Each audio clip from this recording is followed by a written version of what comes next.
5টায় পড়ছি, এসে ফজর পড়ছি,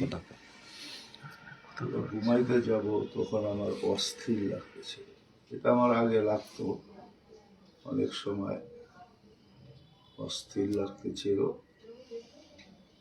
অস্থির লাগার থেকে আমি মনে করলাম যে সারা রাত্র আমি ভাত খাই নাই, খাইছি এও সাথে ছিল, পরোটা মরোটা খাইছি। আমি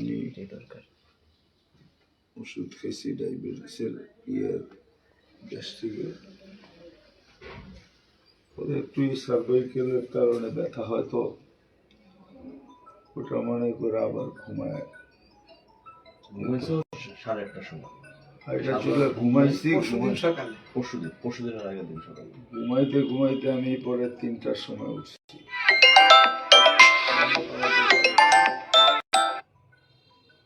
জোহর পড়া আসর একসাথেই নামাজ পড়লাম মসজিদে, মাগরিব পড়ে গেছে। এসার সময় আমার কাছে ফোন আসছে, জনিত এসার থেকে শরীরটা খারাপ। আমি সাথে সাথে গাড়ি নিয়ে টানতেছি, এর মধ্যে ওনার এমপ্রেসিডেন্ট ঢুকে গেছে। এমপ্রেসিডেন্ট থেকে হার্টের ডাক্তার দেখে বলতেছে যে ভালো রিপোর্ট না, ইসিজিও ভালো রিপোর্ট না, আপনি অ্যাডমিশন না। সাথে সাথে এই রিপোর্টগুলো ছবি তুলে পাঠিয়ে দিলাম আমাদের একজন নৈবর শারীর আছে, কিংবা আপনার শুরু করতেছেন। তিনি বলতেছে আপনি কোথায়? আমি তো গাড়িতে। আপনার গাড়ি কেন? আপনি হসপিটাল যান না কেন? আপনি বুঝতেছেন রিপোর্টে কি অবস্থা? তখন তো আমার শরীর খাম দিয়ে দিয়েছে। তাৎক্ষণিকই মনে পড়লো সোহেল মাহমুদ সাহেবের কথা। টাকা সোহেল মাহমুদ সাহেব আপনার বাইরেই কলিগ, কিন্তু ছোট আর কি, ছোট। সোহেল মাহমুদ সাহেবের ফোন দিয়ে আপনি কই? আপনি এক্ষুনি ব্র্যান্ড কাটিয়ে যান, আগে অন্য কোথাও যায় না, আগে 4টা ওষুধ খাওয়ান, গাড়ি থেকে নাই না। আমি সাথে সাথে ফার্মেসি পাই না, ফার্মেসি খুঁজা ওই গাড়ির মধ্যে ওষুধ খাওয়াই গেছে। খাওয়ায় উনি তো কয় না আমার বুকে ব্যথা নাই, আমার কই লয়ে যাও। আমি কই দিলাম বুঝতেছেন না, জিনিসটা সমস্যা হয়ে যাবে। তারপর 5 মিনিটের জন্য বাসায় আইসা বাসার থেকে দোয়া নিয়া একটু ট্রাকশন লাগাই, এর মধ্যে উনি পিজি রেডি করে ফেলছে।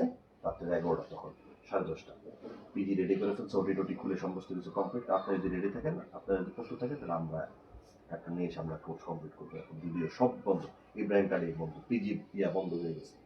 আমার যেটা বলতেছে হচ্ছে আপনারা এবার কি আর অথরাইজ করেন। হ্যাঁ, মানে গত পরশু দিন ওই কালকে পরশু দিনই সাথে পুরা টিম আইসা 1 ঘন্টার মধ্যেই কমপ্লিট। আপনার ব্লগটা আমাদেরকে দেখানো 95% হয়ে গেছে।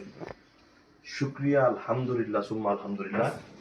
হার্টটা বুঝার আগেই, হার্টে অ্যাটাকটা হওয়ার আগেই আপনার হচ্ছে বড় ভাই বলতেছিল সকালে, আমি বুঝাইলাম আমার বসায় ওনার কিছুই হয়নি, আলহামদুলিল্লাহ। হাঁটার পরে একটা দাগও পড়ে নাই, ওর আগেই সবকিছু হয়ে গেছে।